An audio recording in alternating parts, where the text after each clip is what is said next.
Thanks for choosing this free Anfield Index podcast. If you'd prefer to listen to this or any of our other shows without adverts, then now's the time to check out Anfield Index Pro. With AI Pro, you can supercharge your entire listening experience. You'll not only get all of our podcasts without the ads, but you'll have them far faster with our Quick Publish feature available exclusively for subscribers. AI Pro also puts you in the heart of our sound studio, with an option to listen to many of our shows live and interact with the podcasters in real time as the shows are recording. Upgrading couldn't be easier. AI Pro is available on all popular podcast platforms, and we have our own apps for Apple and Android. Just head on over to AnfieldIndexPro.com and get started today. Hey guys, welcome back to another episode of the Incision podcast. You know what? It is great to be back. And I'm with my co-host, my partner in crime, Themis. Themis, welcome back. And you know what? This is probably the first time ever we'll get, because we've been working together from last season. Yeah. We're going to get at least 2 more pods this year. At the very. I haven't thought about that. Well, yeah. You know, to be honest here, there were times last season that I thought to myself, you know what? I jinxed the team. Maybe I'm at fault. Because, when I started talking with you guys about Liverpool and all that stuff, and it all went downhill last season. And I spent the summer thinking, you know what? Maybe I was the trouble. Maybe I jinxed the whole thing. But yeah, not this year, not this time. No, not this time. And I'll be honest, last season was a little bit of a shock for me as well. And obviously the season before, because we lost to Atleti, because usually we've always made the final. Don't mean to brag, but who knows? Let's hope we're back to those old winning ways, right, Themis? So first things first, let me talk to you. Liverpool in the semi-final against Villarreal. This is giving me some serious Europa League vibes from, was it 2017 or whatever? So I like this one. So just first of all, initially, I want your thoughts. We're in a semi-final. It's a grand feeling. Yeah, it is. It is, because that's where we feel that this team belongs in a way. And that's the way it should be. I mean, knockout football, anything can happen. And even at your best season, you might not reach the semi-final because of an unlucky draw in the quarterfinal, a bad game, a bad referee decision goes against you, stuff like that. And you don't make it to the semis, even though you're feeling that you have a proper chance to go all the way. It has happened before, and it will happen again, not only for Liverpool, but for any team in Europe. But when it clicks, and when you're reaching the point where you meant to be because of your quality as a team, then you feel like, you belong. And any team that reaches the semis has a right to dream that they can go all the way and win it, especially if you're one of the 2 best clubs in the world right now, and especially if you're Liverpool and you have that special connection with that particular tournament.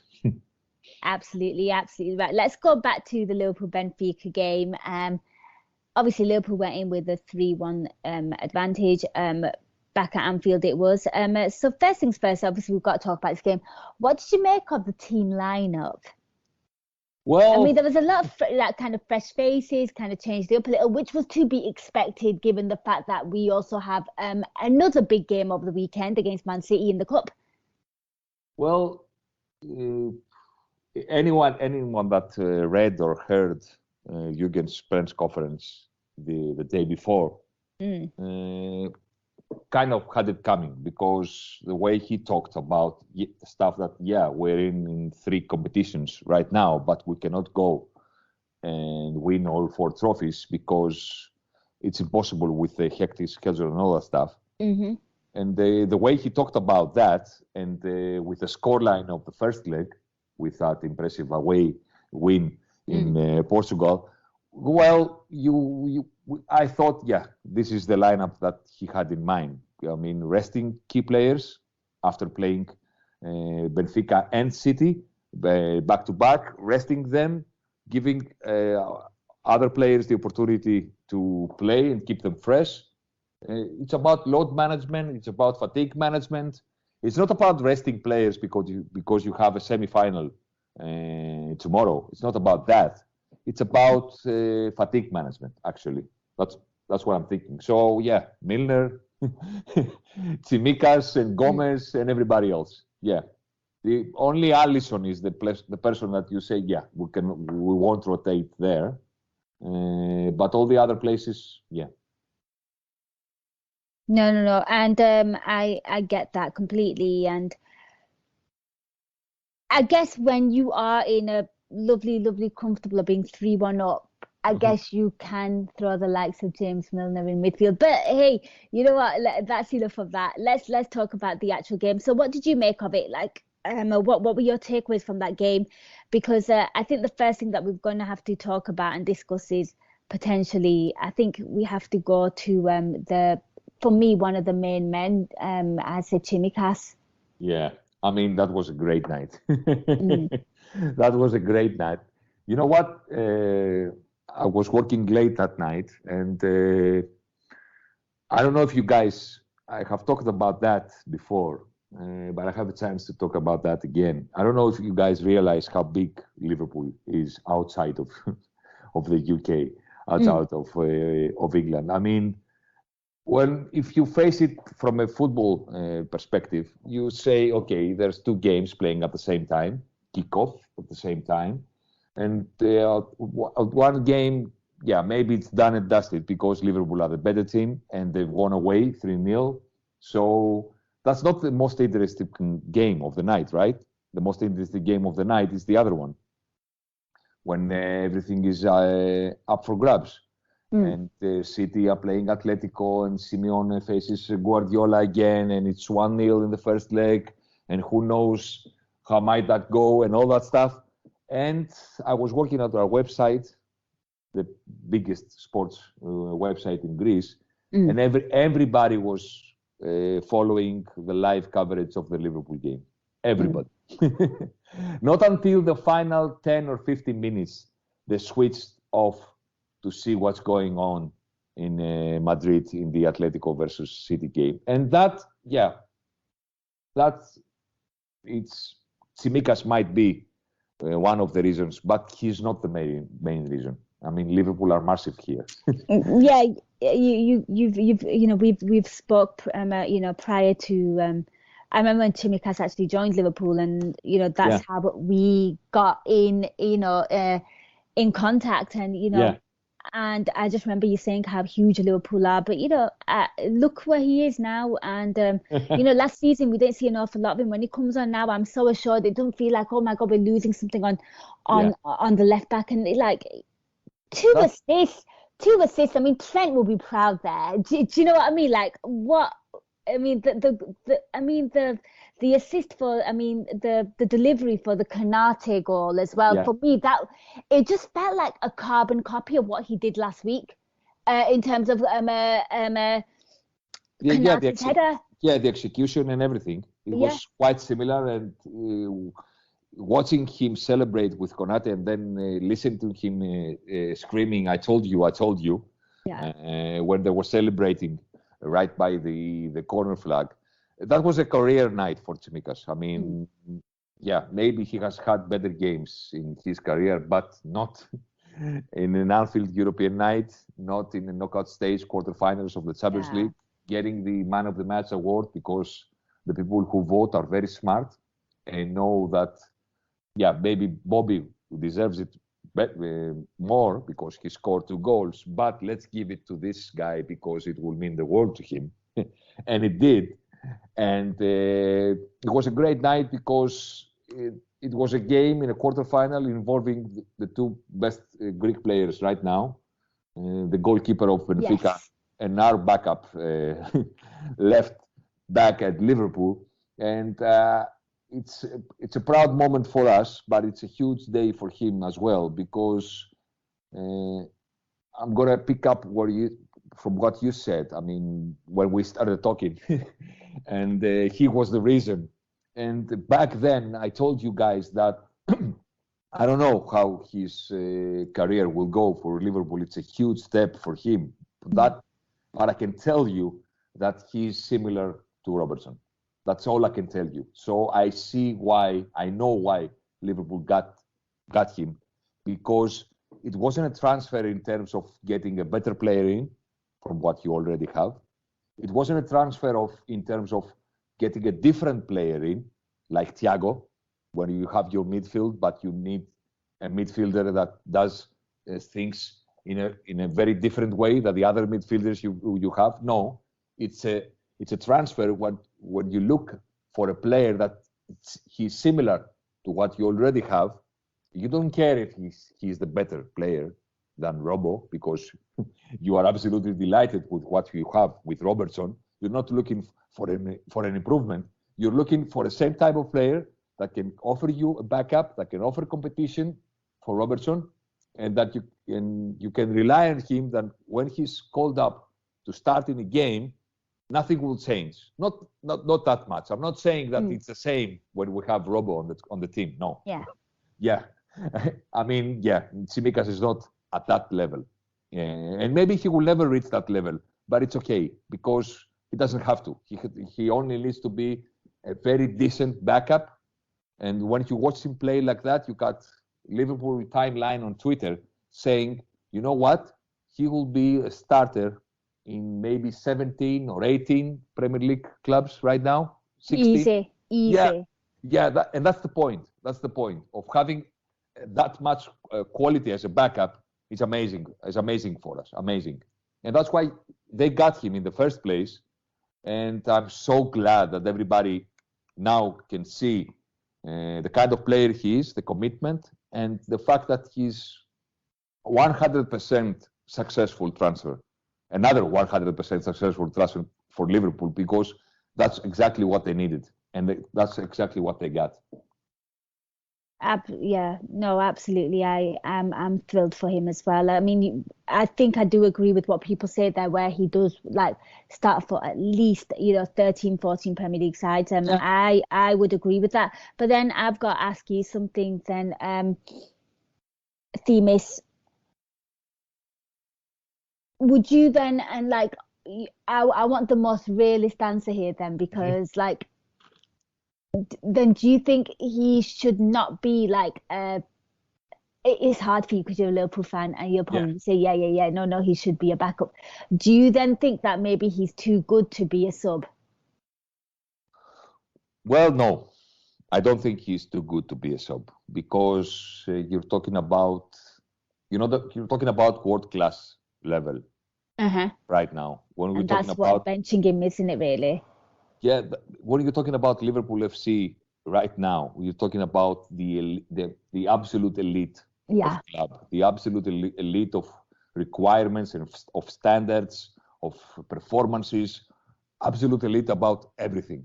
So I would love that to happen. I would love to come for us to come to a point and say, maybe he deserves to be the first choice. It would be amazing, but no, I don't think. As much as I love the guy, and as much as I love the kid, and I'm very proud of him, no, Robbo is miles ahead of him in terms of what he can bring to the pitch week in, week out, and Tsimikas has some things to improve as well. I'm not saying that I'm not happy about him, but no, I'm not going to go there. I see people going there without them being Greek or anything like that. Yeah, I think a lot of people went there when Robbo was having a bit of a stinker, and Tsimikas had to come in, and I think he was injured as well. I think he was off form and he was injured, or vice versa. I can't remember what order that was. And then was like, no, Costa should start now. Costa should start now. And and I love that, and I love getting behind the players and stuff. And but you know what? Credit to Tsimikas, because I'll tell you one thing: soon as he started playing well, I kind of noticed a massive, rapid improvement in Robertson. Yeah, that's the point. Yeah, that's the point. That's the point of being able to You know what? If a first team player, if your first option is having, a bad spell or stuff like that, you should be able to tell him, take it easy, take your time, get your form back, and you'll be right back at the team. It hurts. I know people think that players want to play every game, and that's true. But also players need to take some time off when they're not having their best spell at the club. It's good for them, for the mentality, also, and for the body as well. So it's a great thing to say, we're gonna be fine without you at the top of your game. We're gonna be fine without that. Take your time and get your feet back on track, and you'll be first choice again. I mean, it works amazingly for everybody, for the team, for Tsimikas as a backup, who knows. I mean, he has started 17 games this season, right? Mm-hmm. He has played in 21 games and started 17 times for Liverpool. I mean, what's not to like? I mean, I know it's not every game. It's not, 40 or 50 games per season, but that's his role. And he sees now that there is no point of arguing in the summer, because there were some rumors past summer. I remember you telling me. Yeah. Yeah, about, you're not getting play time, and he was injured, and he got COVID, and maybe he will look for alternatives and stuff like that. No, this is the place you want to be, because starting 17 games in all competitions for one of the best clubs in the world is not a bad place to be. It's not a bad place to be at all. So yeah, maybe you won't start in a final, or maybe you won't start versus Manchester City, but you can play in the quarterfinal of the Champions League. You can play versus Chelsea. You can play versus, I don't know. You're there, so you're playing with the best. And you know what? Robbo is like Mo, right? Let's say that he was one of the world-class players in our team right now. If Mo is having 1, 2, or 3 games where he's finishing his off or stuff like that, would you say that Diaz would be the first choice and Mo should be benched? You would never say that, would you? So why would we say that about Robbo? I mean, I thought it was a little bit unfair for a guy that has given everything for Liverpool, and it has been absolutely immense for us. Maybe he doesn't have the quality of Trent, and nobody would say that about Trent. I'm sure about that. Nobody would say, you know what, Trent is not playing very well for the past 2 or 3 games, so let's bench him because we have, another Tsimikas playing as a right back. Maybe next year we'll have a decent cover-up, who knows. And would you say bench Trent for a backup option like Tsimikas? You would never say that, because he has immense quality. And I think that it was unfair for Robbo. I thought it was a knee-jerk reaction from that certain part of our fan base, saying, you know what, he got an assist and Tsimikas is delivering and his set pieces are amazing, so bench Robbo and give that guy 4 or 5 minutes as first choice at the left back. That was a knee-jerk reaction. As much as I love the kid because he's Greek, that was very, very unfair for Robbo. Yeah. No, I'm glad, and we can always rely on you to be fair. Thema says, fairness is everything. Yeah. Would I like to see Tsimikas starting and winning the Champions League final for Liverpool? Yeah, I would love that. But if only it's necessary, not because he's Greek and we're gonna have to play him and stuff like that. Yeah, I mean, no, that's not the way it goes. I mean, if he plays, double happy for him and for the team. If he doesn't play, I'm not gonna go and say, you know what, Tsimikas hasn't played for the past 6 or 7 games, so I'm gonna blame Jurgen on anybody else or something like that. No, I'm a Liverpool supporter above all, and I try to be fair and stuff. I love it. Right, let's kind of talk about it. So, Konate gets a goal and he is looking very, very comfortable for Liverpool, and then literally it was a very interesting game of football, but not like there was a lot going on. Like, there were some great finishes and stuff, but obviously it ends at halftime 1-1. I mean, what did you make of the first half? What did you make of the team? The team balance and the midfield, just everything in general. Because one thing I kind of noticed was, of course, that midfield, I think is it's quite a divisive one. There are players in there that people are not so keen on, and certainly in Henderson, James Milner, an aging man, and then you've got Naby Keita, who I think people are only blow cold on him. I think it's largely down to his injury record rather than his actual skill or ability. Yeah, of course. So it's a very, very interesting bag of a midfield. But I'm looking at that defense as well, and Themis, you're better than me, but have they, or when was the last time that Konate and Matip have started? Like, I'm literally rattling my brain. I can't think. Well, I have to check that. Okay.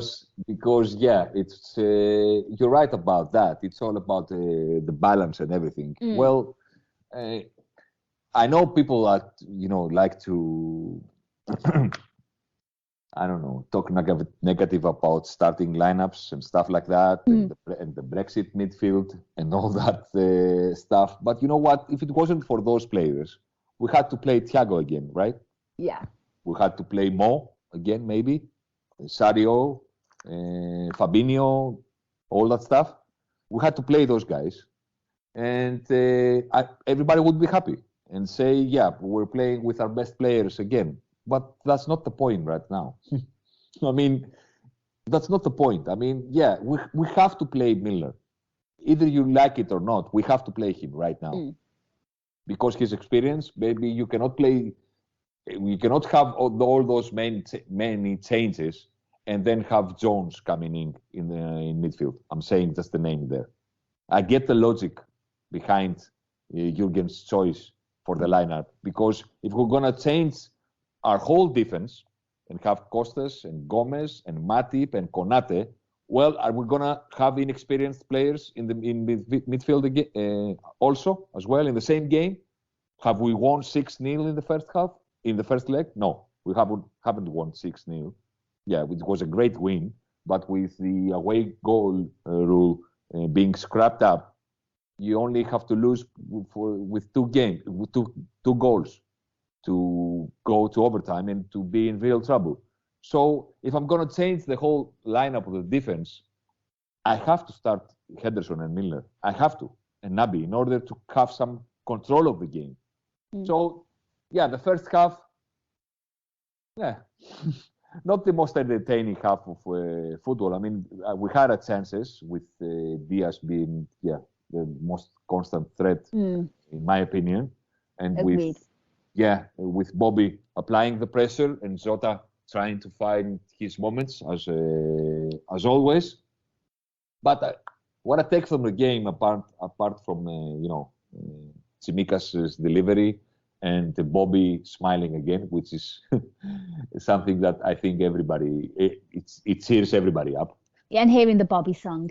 Yeah, and hearing the Bobby song, and that, he must be an amazing guy to hang out with, because that look at the cop for his second goal, we don't celebrate yet because I don't know, I might be offside, I might be not, and I'm not gonna over celebrate. I'm gonna smile to you, the crowd, and gesture to you and say, let's wait, because I don't know if I was onside or not from that marvelous Jota assist. I mean, he's a joy to behold, and I love the guy. And we're talking about unfair criticism, boy.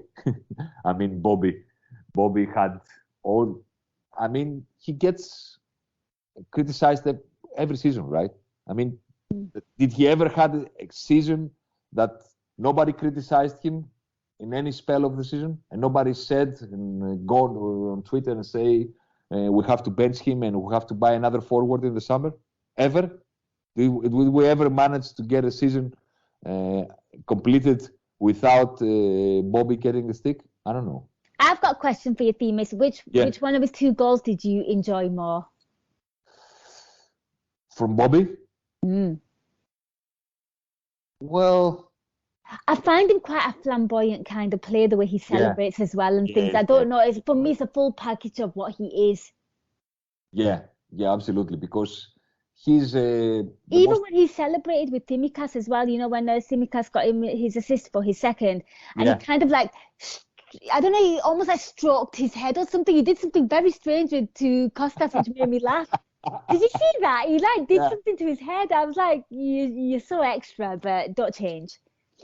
Yeah, never change, Bobby. Never change. He's unique actually because he defends like a German soldier, and then he celebrates like the most flamboyant Brazilian, and that's a mixture that makes him the unique player that he is. And Jurgen has spent all his career in Liverpool trying to defend Bobby as a player because time and again he thinks, our manager, that he has to defend him because people talking about his goals and scoring record and stuff like that. And Jurgen has often he often feels the need that he has to paint the whole picture about that special footballer. Maybe, I think his goal from that Zota assist, I mean, that's why I joined the most, because of the way he celebrated without celebrating the goal. I mean, that's unique from Bobby. Going in front of the cop to the crowd and saying, don't celebrate yet because I'm not so sure. Maybe I was on, maybe I was off. Let's wait and see. And that smile of his, and I love the guy. How could you not? You know? So obviously in the second half, you see Jurgen Klopp triple sub. At this point it's 2-1. You see, Mo Salah coming on for Jota, Fabinho coming on for Jordan Henderson. And what made me laugh about this was I saw Jordan Henderson put the captaincy armband on James Milner, and I was like, that is very interesting. The fact that James Milner's going to have longer time, but obviously he's not played much football. And then Thiago comes on for James Milner as well. So, and again, one of those times around about 60 minutes, Jurgen Klopp triple sub. It was to be expected, and that's one thing I love. I love the fact that you can bring on those players at that time, and you're in a very healthy, comfortable position. Yeah, because we have to say that the starting lineup... Before you even start as well, whilst I speak about the subs as well, can I just say Mo Salah needed that rest, and Mo Salah looked very, very good when he came on. Yeah, because we have to say that the starting lineup did the job. Yeah. Right? They had the job to do. We had to qualify, and they had to control the game and protect the valuable lead that we had from the first leg of the tie, right? So they did the job, and they had to be rested. And we had to bring the bench players in because we had to give them 30 minutes to keep them fresh and all that stuff. And as you said, Mo looked like more relaxed, maybe. More at ease because he had a very, very difficult game with City away. Yes, he did. A very difficult game for him. And you know what? I don't know what you guys talked about after that draw, but I think he had a great game. I think he had a good game because it was very hard for him, and he managed maybe to be the only player to keep the ball high up the pitch. And he managed to grab that amazing assist for Mane's equalizer. And, great ball, by the way. It's all about the ball. Yeah, if it wasn't for that, we would be talking about, maybe the league is gone and we have to focus on the cup competitions, Champions League and the FA Cup. And I don't know if we're going to win the league or not, but we still have our chances. And Mo played an amazing part for that. And I don't know what people think about that game. I think he was one of our better players at the Etihad, and I'm glad that he's rested. And I'm thinking that he's very soon we're gonna watch him start scoring again and celebrate for us. I'm very confident on that.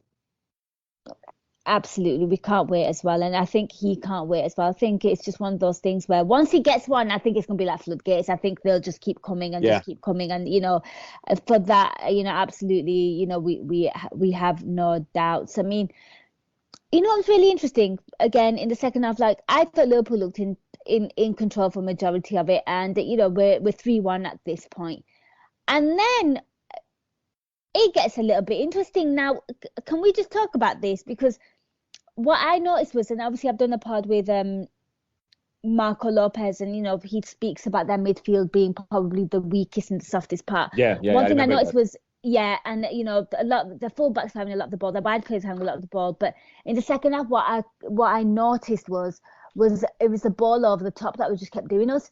Just completely bypassing the midfield.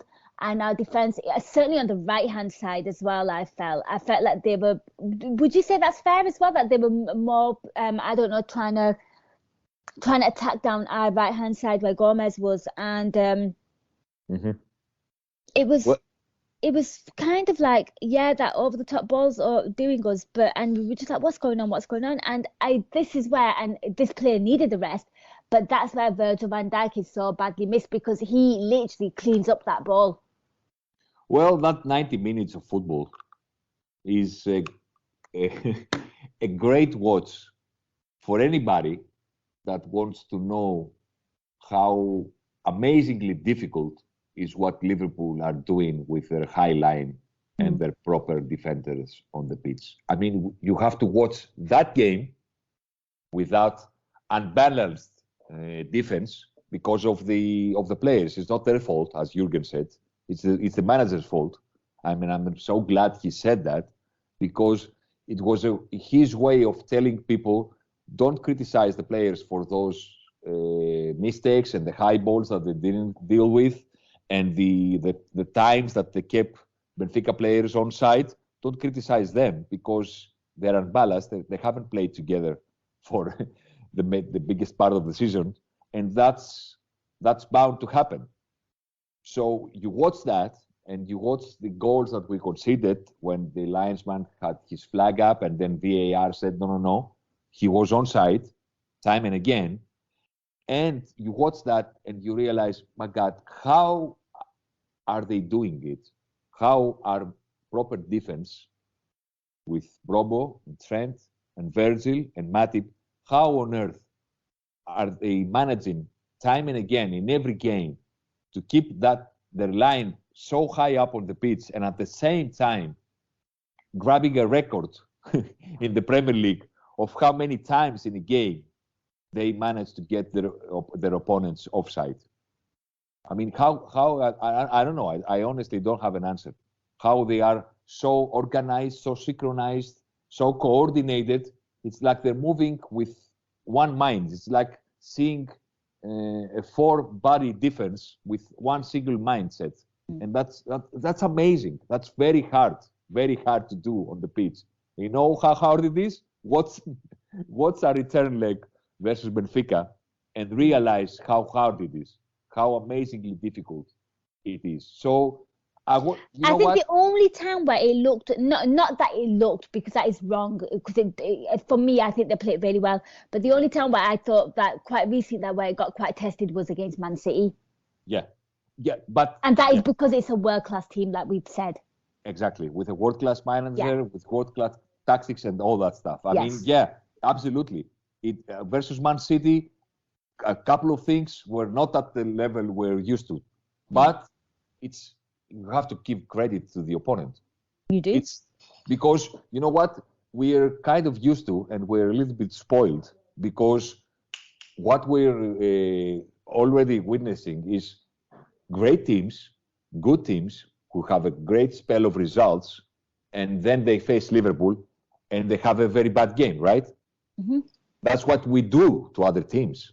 Yeah. They have great spells, and then they play Liverpool, and then they are exposed. And Inter Milan, thinking they have a great season, bam, you're out. And Milan are getting back to the Champions League, and we win them home and away, stuff like that. And we do it in the Premier League as well, with teams that they are having a good spell, and then they play Liverpool, and all of a sudden, they seem like a mediocre team. Well, my friend, there is a team that can do that thing to us as well. There's a team, and they call it Manchester City, and whatever we think about them, they're the world-class team, and we cannot play versus them in the same way that we can play against every other opponent, and that's only fair because they're a world-class team. We cannot replicate everything we do versus the other teams when we play that particular team. Maybe we have a better game on Saturday. Yeah, I hope so, in the FA Cup. And Jurgen said so as well, that we're at the top of the game and we can play better versus them. And I'm expecting to see that in the FA Cup semi-final. But we cannot, it's a very stupid, I might say, from people to watch that high line work wonders for us throughout the season, getting us to a position that we can manage and try and win 4 trophies, right? That's where we are right now, due to that high line. And then when some things don't work perfectly in a game versus the best opponent we can get right now in world football at their home ground, and then take that and say, you know what, I told you so, that high line is very dangerous. You're stupid if you're doing that. Yeah, I might be a little rude here to somebody, I don't know, but you're stupid if you're doing that. If you take that particular game versus that particular opponent in their home ground as an example to lift your voice up and say, you know what, I told you so. It doesn't work. It works. And we have won the League Cup, and we have a chance of winning the league, the Champions League, and the FA Cup because of how amazingly that high line works. It does work. So don't take a few things from that City game as an argument to claim that I told you so. It doesn't work. It works. And don't be stupid. Here. No. I'm with you. I'm with you on that. Yeah, I mean, like, I found the second half like really, really hilarious actually, because I'm so glad we were 3-1 up, because I think I would have been really, really nervous at that point. Not nervous, but I think it certainly helps, and I'm so glad to some degree, you know, like you look at it and you think, you know what, I'm glad the away goals are done now. So whatever will be. Certainly when you play the second, you know, when you're at home in the second leg, but it could be scary at some point. Yeah, it could. I mean, they're playing. I mean, that I guess you want to call him their star player, right? Nunez. I thought some of his touches were absolutely brilliant. The goals that he took as well, and I think he looks like some player. You know, his movement for a 22-year-old forward is amazing, because that stuff is you're supposed to learn that stuff as you grow. I mean, after 24, maybe 26 years of age, you become the complete forward because you have an understanding of the game and the reading of the game and the defense and the movements you have to make or don't have to make and the spaces you have to attack. And that boy looks nowhere near 22 years of age in terms of his understanding of the game. I was amazed. I mean, people fight and talk about Mbappe and Haaland. Well, the team that's going to grab him is going to have a real bargain in their hands, for sure, for the future. Would you be interested? Well, I'm tempted because, Liverpool don't buy players that young. I mean, we got Konate for sure, but our main approach is to buy players at the age of 24, 25, when we have a big an adequate amount of data to look into, and not get fooled. To be as sure as possible about the player we're getting. Yes. But sometimes we have to make an exemption, and we did that with Konate because we thought that he was a real bargain, and we didn't care that he's only 21, 22 years of age. Well, I'd be tempted to look at that kid because, again, I'm repeating myself here, but the movement, I don't care about the finishes, because finishing is all about form. And sometimes you have a purple patch and everything goes in.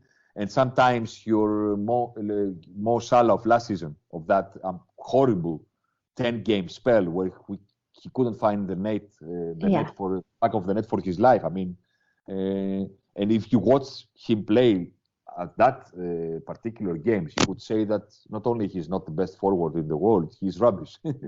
I mean, that comes and goes, finishing. But the movement is what will get you goals eventually. So I was amazed by that kid, really amazed. Watch this space, yeah. I think there'll be a lot of teams looking at him, but you know what? I'm not going to go there, and I'm not going to get into that. But I mean, I think there was a few. Yeah, there were a few like people. I don't know, maybe dramatizing it. Maybe my commentary team was like, "Ooh, 6'4" it is, and giving it all that. I was not nervous. Meh. Well, I wasn't nervous as well. I mean, I was, as I said to you before the game, after that marvelous win at Lisbon. I'm not expecting us to win the game. I really am not expecting us, because that's the position that you give to yourself when you grab those amazing away wins in the first leg. That's the position we were in after Inter Milan, and that's the position we got ourselves. And after the Lisbon game. And you know what? I was so relieved and so glad that we got that result, because imagine, without our schedule and the trophies we find ourselves having to fight in this next 40 days. Well, imagine if we had lost the first game 1-0. I'm not saying a 3-1 defeat, right? I'm just saying 1-0. Benfica, Liverpool, 1-0, Darwin Núñez, the scorer. Imagine that if we had to overcome a defeat in the first leg in order to qualify for the semis. Imagine the lineup. Imagine the added fatigue to our star players. Imagine the effort we had to put on the game for 90 minutes, and then having to face City again after we face City in the league on Sunday. I mean, imagine that. What would our lineup would be? And I'm saying that without thinking that maybe we would go out. I'm saying that, let's say that we would have another Anfield comeback, okay? And let's say we win 3-0, 3-1. But the effort we'll have to put on the pitch in order to get that win would be so much more than the effort we did have on the pitch Tuesday night. So we gave ourselves an amazing position to be in that return leg in terms of everything. So I wouldn't care about the crazy result. Some people saying that we were unbalanced and not focused and stuff like that. It was a perfect night. Shut up about it. It was perfect. It was. And you know what? It's nice. It's great. And what's even greater is the fact that who will be playing in the semi-final. Let's go there. We actually spoke and we thought Villarreal were the better team in the first leg. Yeah. Probably should have scored a fair few more goals just to secure themselves. Obviously, this game was being played the night that Chelsea were playing, and I think obviously we'll talk about that one in a minute. But I wasn't really watching this one. I was watching the other one, but you get the score notification that Lewandowski, he scored, and you're like, no. And my word, that goal right at the end, 87th minute. Yeah. Oh my God. I mean, the drama, the Allianz just being completely silenced. I mean, for you, Themis, where does that rank in terms of upsets? Because, we're not disrespecting Villarreal here, because they actually do play some nice football and they actually do have some dangerous players. I think they're quite good on the counter-attack. Their through balls are really good as well. I think that's what kind of did Bayern Munich. But where does this rank in terms of an upset? Because I don't think people were expecting that.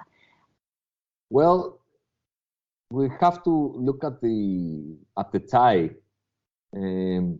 thinking about both games, because you were absolutely right saying that A, they deserved the win in the first leg.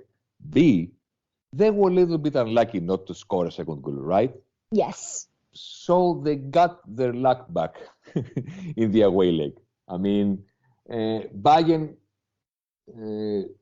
should be, a little bit disappointed with the way the tie went, because Villarreal had only 4 shots in the whole game. Yeah. And they scored in the way you said, silencing the whole crowd and all that stuff. Bayern had not an amazing game, but they were the better team. They had the complete control of the game. They didn't score the big chances, but they managed to squeeze one in from with Lewandowski. Yeah. And I have to be fair here. I thought they were in control. I think they were hard done by the result of the return leg, but they were not hard done by the result in the first leg. So you have to look at the tie with both 180 minutes. It's not about the return leg only. And Chelsea found themselves in a similar position. I mean, they feel they were unlucky going out in overtime in Madrid, but they have to find themselves to blame for the way they played and not take their chances in the first game. So it's all about the 2 games tie. And I know a lot of people are happy that we don't have to face Bayern and we have to play Villarreal. But, I don't think he will ever say it, but I think Jurgen wanted to face Bayern Munich again. Yeah, I absolutely think so as well. I definitely do. And also, we're going to be playing Villarreal, and they are naturally just the underdog team, right? I don't like facing that team. I don't like a team that has literally, no one expected Villarreal to get this far, right? I think that's fair. And look at the teams that they've knocked along the way. So they eliminated Juventus, and now Bayern Munich. Every year we have this sweetheart team, and I don't want to face them. Not that I'm scared of them, I'm not. But it's just one of those things. I mean, they do play some nice football. They've got some good players. Mm-hmm. And I'll tell you something about them. They are the reigning Europa League champions, right? Yes, they are. And they are in the semi-final of the Champions League this season. Mm-hmm. That means that they have won every knockout round they have faced since last season. I did not even think of that, but yes. Yeah? Okay, let me get you another thing to think about. Last season, they played versus Salzburg, Dynamo Kiev, Dynamo Zagreb, and Arsenal in the semi-final. And then they won the final on penalties versus Manchester United, right? Yes. That's 9 games. 4 knockout ties, 8 games, and 1 final, 9 games. And then they have already played 4 games this season in the knockout stage, right? Yeah. So that's a total of 13 games. How many have they lost, do you think?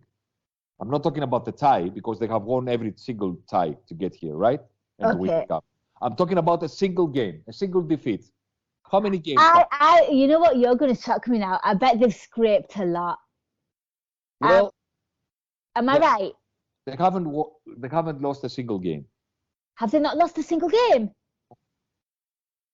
Wow. They haven't lost a single knockout game, not tie, since last season. They won the Europa League. Single game. No, they haven't lost a single game. You know what? I'm at the total opposite. I thought they're going to do that whole, when we talk about Benfica's defensive record and all this, I thought it was one of them where they just blundered their way, along the way. But my word. That's exactly what I wanted to talk to you about. And I didn't want to finish the pod without mentioning that. Because, underdog story for sure. But they're Europa League champions, and they won the Europa League last season without losing a single game in the competition. Maybe in the group stage, it's not an amazing thing to do, to not lose a single game, because you're facing teams from all over Europe, and then you can have an easy group stage, right? Yeah. So it's not a great, amazing thing to not lose a single game out of the 6 games in the group stage. But they didn't lose a single game winning the competition in the knockout stage. And they haven't lost in the knockouts so far in Champions League. They went to Salzburg in the first away game. They won 2-0. And then they won again in their home ground. They faced Dynamo Kiev First leg away from home, 2-0 win. Return leg, home game, 2-0 win. They faced Dinamo Zagreb away from home, 1-0 win. They faced them again in their home ground, 2-1.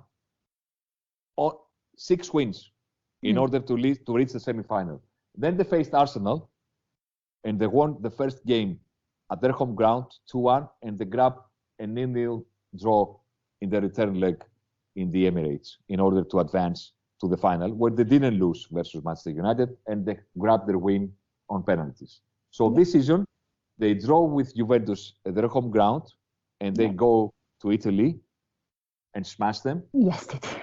Yes, and then they faced Bayern Munich. They win 1-0 at home, and then they grab their draw. They haven't lost a single knockout game since last season. So underdogs much? Yeah. If you're looking at the quality and the history of Liverpool, Real, and City, yeah, they are the underdogs of the semi-final. But don't take anything for granted versus that team. Anything for granted, because they're simply very, very hard to beat. Very hard to beat, and that's the biggest advantage for myself. If I have to say one thing about them, is that they take so much out of you when you try to defeat them, that eventually somehow they manage to grab the win for themselves. That's one sentence for me about them, is that they are so hard to beat and defeat that at the end of the game somehow you find yourself in the losing position, because they take so much out of you in order to crack the defensive setup, and in order to take the game to them. That's not an easy task to do. Not an easy task to do. They are very hard to beat, and that's the biggest advantage.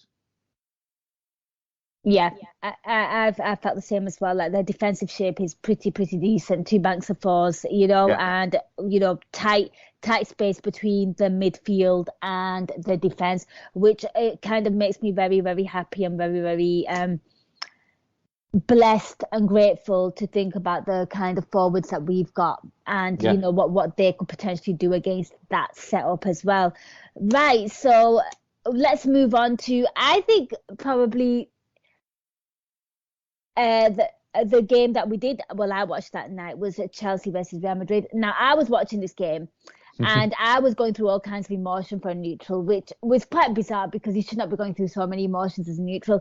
But it was a case of which one of these two teams is going to bottle it. First, it looked like Real Madrid was going to bottle it. It was just swaying from one way to the other.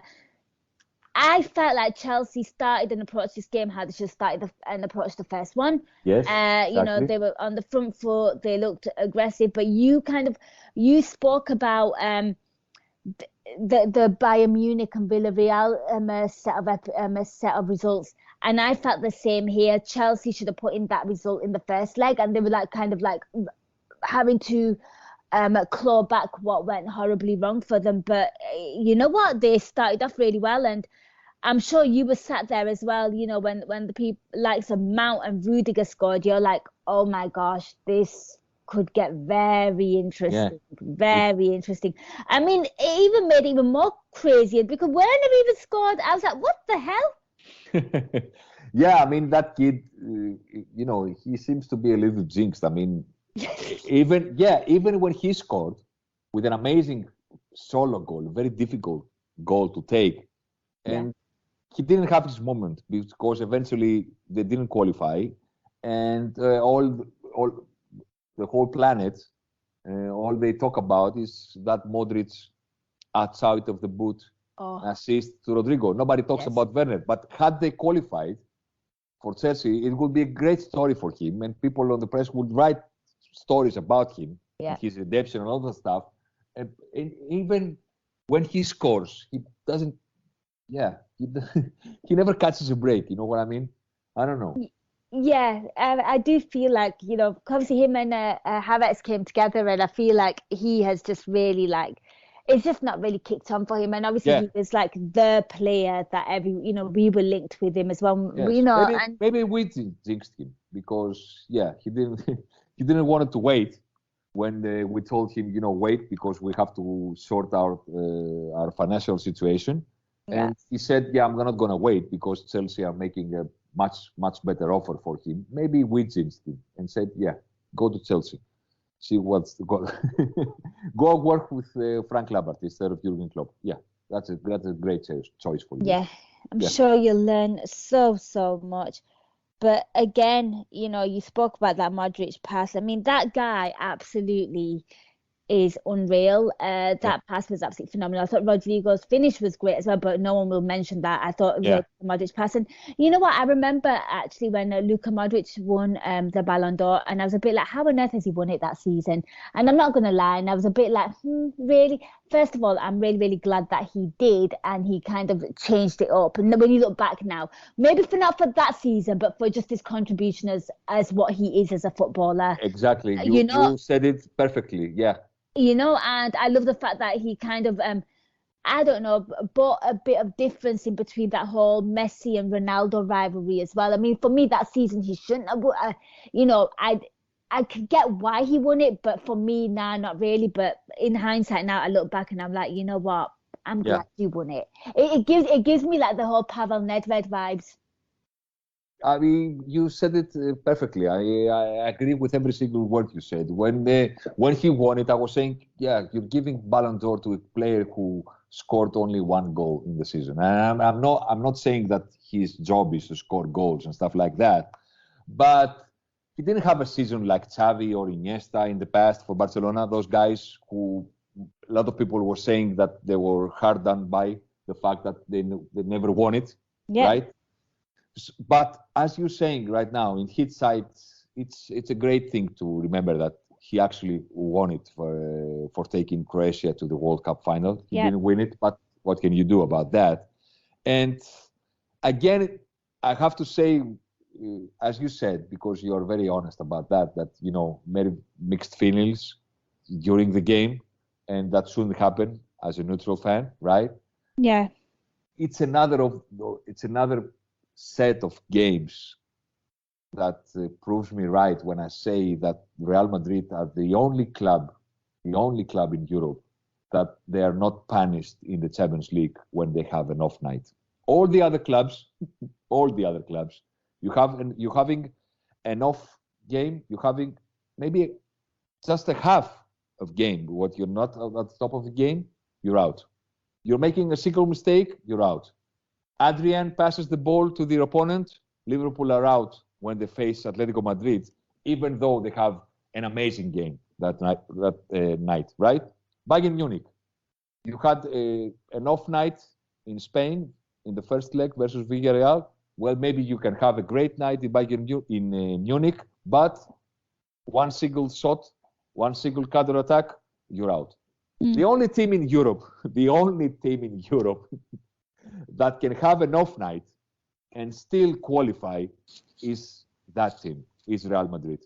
They never get punished, ever get punished. You have to really thrust them, like Chelsea did last season, like Ajax did 3 seasons ago.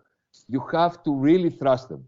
Even if they are having an off night and not playing at the best of the game, somehow, I mean, that Pulisic's chance right at the death, because people talk about overtime, right?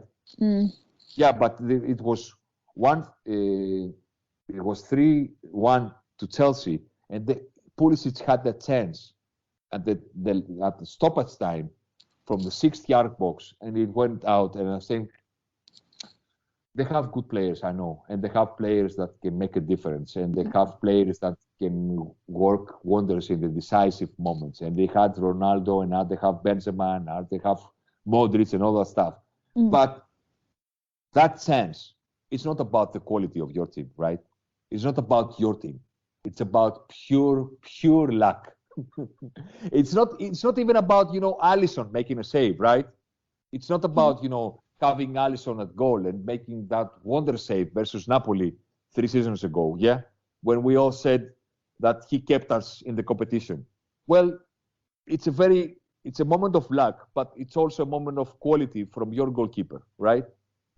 It's not that Courtois made a save. It's that Pulisic had the chance to win it at stoppage time for Chelsea, and it went out. Just like that. And Jorginho had a chance to win it in overtime, and he didn't find the target. Real Madrid are the only club in world football that they're not punished by their mistakes in the knockout stage. They always find a way to go through. Always find a way to go through. It's amazing. We'll have to keep. I'm going to keep an eye. We'll have to keep an eye on this, and should they make the final, and we meet them, let's hope that it's them on the receiving end of everything that horribly wrong against. I do not support Real Madrid. I have never supported Real Madrid. But it's not that I hate them or stuff like that. I mean, I watch them as a neutral. You know what? I know for a fact that the only time that I want them to go through, this time, the only time that I'm supporting Real Madrid, they're not going to go through. No. They're not going to do me the favor because I want them in the final. Should Liverpool progress to the final. I want to face Real Madrid. I want to replicate the 81 final and all the stuff. I want revenge from what happened in Kiev. And because I want all that stuff, and because maybe for the only time in my life that I'm truly supporting Real Madrid to go through, they're not gonna do that favor to me. No, they're not. It's gonna be City. It's gonna be City again. I'm telling you. You know what? Who knows? You might find yourself pleasantly surprised if maybe they've got one little bit of luck left or whatever you want to call it in the Champions League, 1-1, then it can all fizzle out for them. They can turn into a pumpkin on the Champions League final against us. City versus Atletico. Oh my God! Right, so that was the interesting and exciting game. Obviously, this one was on when we were playing. You know what? It just summarizes them perfectly, right? Finished 0-0. Nothing happened in terms of goals. I think Atleti were trying to be more attack-minded, but I think that isn't really the talking point here. I think it was just a really, really ugly encounter, right? Yeah.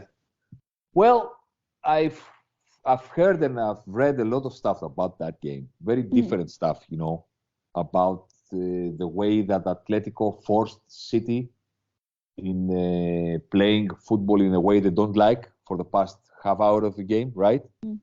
So I read a lot of people, giving credit to Atletico Madrid for that past half an hour for football.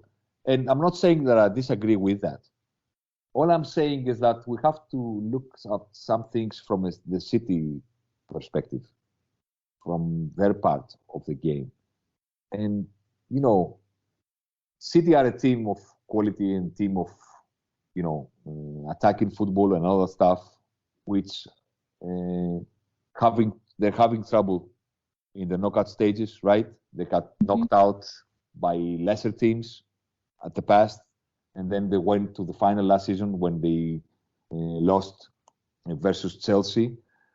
And I'm saying that I find it really threatening for any other club in Europe, the fact that City are learning to go through in different ways.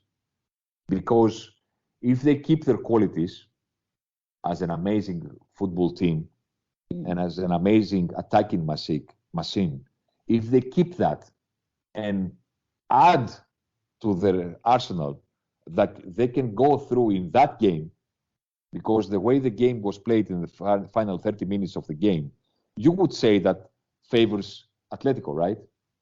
Because that's the game they love. Yeah. That's the game they're used to. And they got what they wanted in terms of how the game went in the final 30 minutes of the tie. But City managed to stay in the game and they managed to qualify. And if they learn how to do that, then they will be an even much harder team to beat if they manage to go through in that type of games. That's all I'm saying. I mean, credit to Atletico for what they did in the final phase of the game, but also credit to City because they kept their nerve and they kept their shape, even though they were forced to do things that they don't like. They were forced to defend deep, right? They were forced to give away possession far too easily for them. If that happens, you're thinking, yeah, they're going to go out because they do not like that and they're not used to that, right? But they managed to go through. Right now, they are the favorites for the Champions League, for me. I think they have a slight advantage because of the size of their squad, because they have to win every league game in order to retain the title, right? Mm-hmm. And they have to win every game and go through a very hard Real Madrid side in order to reach the final again for the second time in a row. And they have the proper squad to do it because they have all these amazing solutions. I mean, we say, and we have every right to say, that Liverpool have a squad too as well for the first time, right? Yeah. At the helm. Well, we have every right to say so, because for a Liverpool point of view, this is the best squad we've ever had, right? But for them, that is a normality. I mean, for them to bring Mahrez and to have all these amazing players in the midfield and all that stuff, and the amazing solutions in the defense, that's a normality for them. So I'm thinking maybe slight favorites, but for me, the other favorites right now. I think a lot of people would agree with that. And obviously it did turn really ugly and, it turned quite unsavory. And I don't know, I kind of caught up with some of like the reports post-match and stuff. And I believe so a few City players have been injured or, I don't know if it's how true it is or what, but, we'll have to wait and see, yeah. Yeah, we will have to wait and see. Because naturally, I'm thinking about the game on Saturday and what does that entail for, Man City and their season. But it was just so, I don't know if, like the end scenes of like them constantly fighting. I mean, what did you make of what Savage did, to Foden? I mean, where do you sit on that? Because you know what? I watched it on BT Sport, and like naturally, English team, somebody does something to an English team, they're going to over dramatize it, because it is that way. It is that way. But if you actually look up Ford, and he kind of falls off the pitch and then rolls kind of back on. Yeah. And I think Savage just got really annoyed. Don't get me wrong, probably wasn't the best way to deal with the situation, because he literally started off a brawl. Yeah, because Atletico Madrid are the professors of that kind of game. I mean, yeah, that's the elite club of the world in terms of the dark arts. We all agree on that. So they are the first ones to recognize what you're trying to do. They are the first one to recognize, no, you're cloning back in order for the game to be stopped, right? That's what you're doing right now. And I know what you're doing because I'm the one who does that when Atletico Madrid need that from me. So I recognize what you're doing, and I'm going to drag you from the shirt to get you out of the pitch again. And yeah, I get what you're saying about BT Sport and stuff like that, because, I know English players never dive, right? They don't have the mentality. Yeah, never, ever. It's only Mo and Drogba and foreign players dive. Steven Gerrard never dive for a penalty, yeah? And Frank Lampard and Wayne Rooney, never them.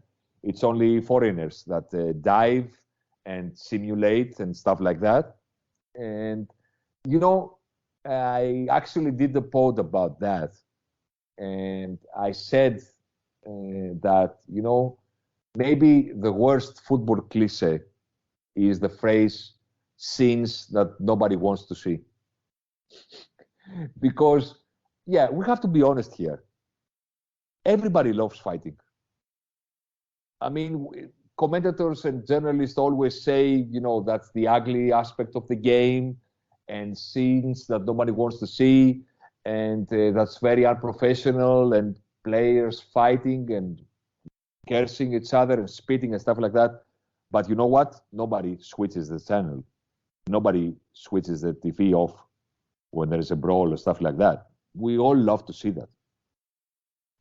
Maybe not in every game, right? But it's a great spectacle when that happens. I mean, watching that brawl in the tunnel where they had the police had to interrupt, and to break the fight. Well, every once in a while, I love to see that. Maybe I wouldn't love to see my team involved, for sure, because of the suspension and all that stuff. And I love the fact that we are a very professional team in every way of the game. I love that.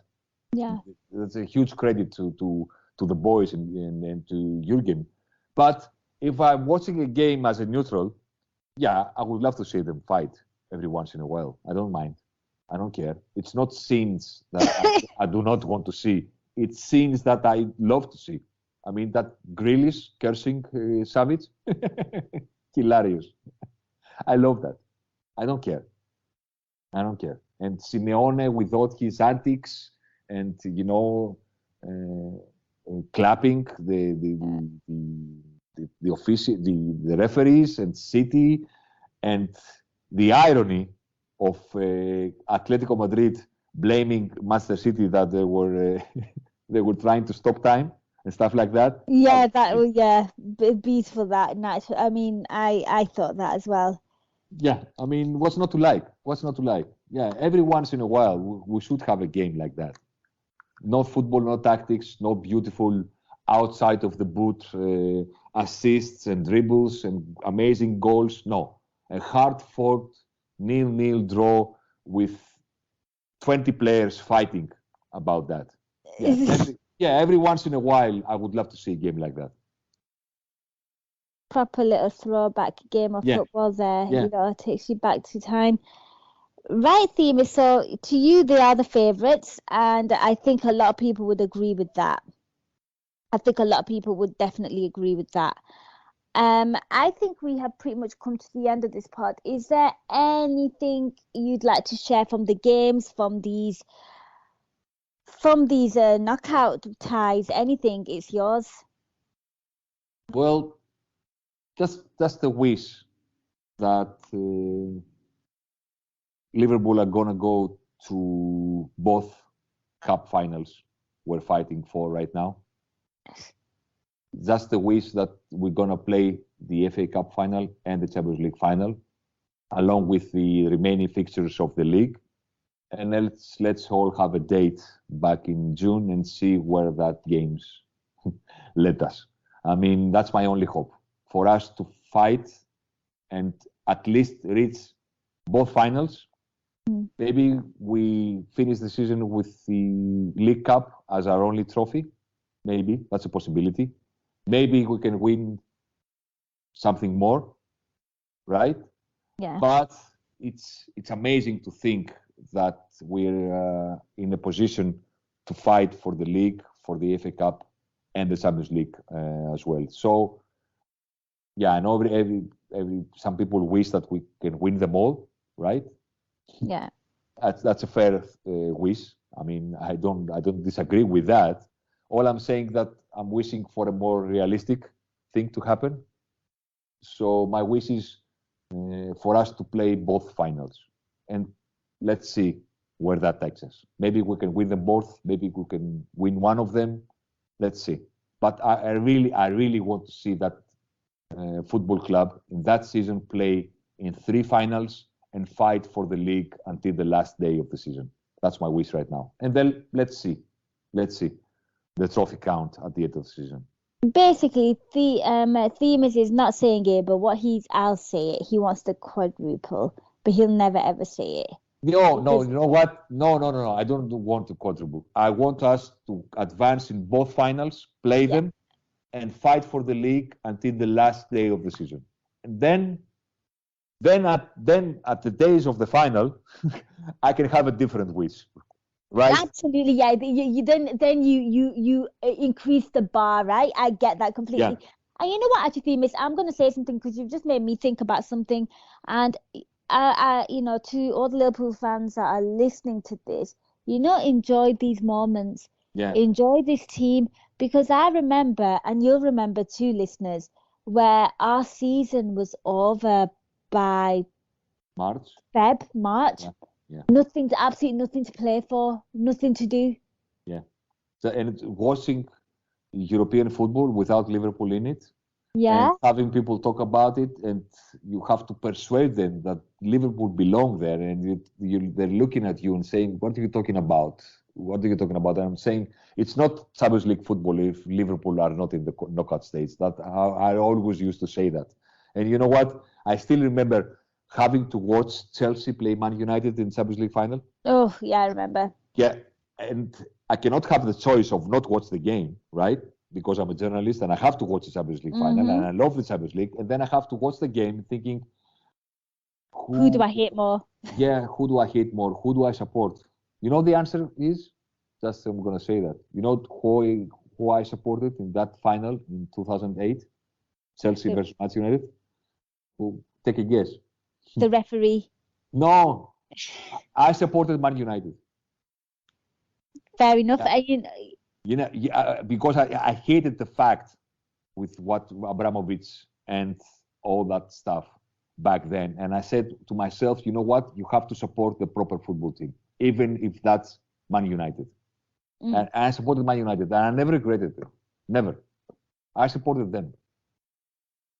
I supported them because what Chelsea were doing in English football, and then they managed to do that in European football as well. And I said to myself, no, you're not going to have that easy. You're not going to win the Champions League in 4 or 3 seasons with Roman Abramovich's money. No, you're not going to win it. Man United, yeah, great manager, great players, great legacy as a club. They can have it. They can have it, not you. Not you. That was my choice back then. So I can never undo it, and I stand by it. I stand by it. No, and I think you're absolutely spot on. And, again, just touching what you just said, that theme is, yeah, we used to watch Champions League football. And for me, it was a case of, well, who am I going to back because my team isn't in this? Who would I want to see win? And naturally, I always gravitated towards like the underdog or, of that kind, and I actually me and you will disagree here, but I, always have a bit of a soft spot for Juve as well. And not because they were darling side, but I kind of grew up just falling in love with some of their players. But yeah, this is where we've come from. The fact that we were just sat there watching football and not being talking about Messi and Ronaldo for a decade almost. Yeah. About Messi and Ronaldo, and then you have the underdogs like Atletico or Juventus because they never played the final as favorites, right? Yes. This is where we're at now. So again, I have to echo what Thema said. You know what? Just enjoy these moments and, enjoy being a Liverpool supporter. Right, Themis, I think we've come to the end of the pod. Where can people find you and where can people find your work? Well, they can find me on Twitter because that's where I live. My handle is my last name, Kessaris. Sorry, Kessaris, right? I only tweet in Greek, but I will reply to you if you want to talk about football in English. Thank you for the retweets on my Kostas Tsimikas post the other night because I was so happy that he got man of the match. And basically on Twitter. That's where I live. Yeah, you never have to thank me about retweet. You know what? I was like, that has to. That's just like, some things just make you just so happy, and seeing that lad do well, and obviously you being Greek as well, what it means to you and what it means to the country, and seeing him play for Liverpool, and you're a Liverpool supporter as well. My God, like you are in a fan sense living a dream. And I know that it got more than 1,000 likes. Wonderful. And I know a lot of them are coming from English people because you retweeted it and it was man of the match and it was in Greek because in English. I'm sorry because I only said that's it. That's a tweet. Kostas with the man of the match smiling, gleaming of, and it was a great night. Let's hope it gets better. But it gets better versus Villarreal. Yeah, absolutely. And speaking of Villarreal, myself and Themis will be back for them games. So watch this space. But when do we officially play Champions League football again? It'll be in 2 weeks, right? Yeah. No time. No time yet. So we will be you have back. You have to play United this Tuesday, and then the week after that we're playing the semi-final. Is it the week after that? It's not? No, it's not. Maybe I'm wrong about that. I'm sorry. No. This is good. This is live podcasting, people. Oh, this is staying on. Because we have to keep this on. I don't care what anyone says. Let's look at this. I'm just 1-2 clicks away about that. So there you go. I'm thinking early May. You're thinking early May? Yeah, I'm thinking early May. No, we're playing at the 27th of April. We're hosting Villarreal Wednesday 27th. Oh, okay. And then the second one will be in May, so I was half right. Yeah. And the second one is the third day of May, Tuesday, the away leg at Spain. Wonderful. Right then, so there we have it, guys. Thank you so much for listening, and we will be back when after the 27th of April. Thank you so much for listening, guys. Take care. Till next time, up the Reds. We hope you enjoyed listening to this Anfield Index show. Please be sure to subscribe to our channel so future podcasts find their way to your device automatically. There's nothing quite like fan engagement, and we'd love to know what you think of anything discussed on this show. The best way to get in touch is over on our free Discord community, where both podcasters and listeners debate the hottest LFC topics 24/7. Sign up free now at AnfieldIndex.com/Discord. You won't regret it. You can also follow us on Twitter at Anfield Index and find us on Facebook by searching for Anfield Index. Oh, and before you go, we'd love it if you could leave us a 5-star review on your favourite podcast app. It only takes a couple of seconds, and it means the world to the people who create these free shows.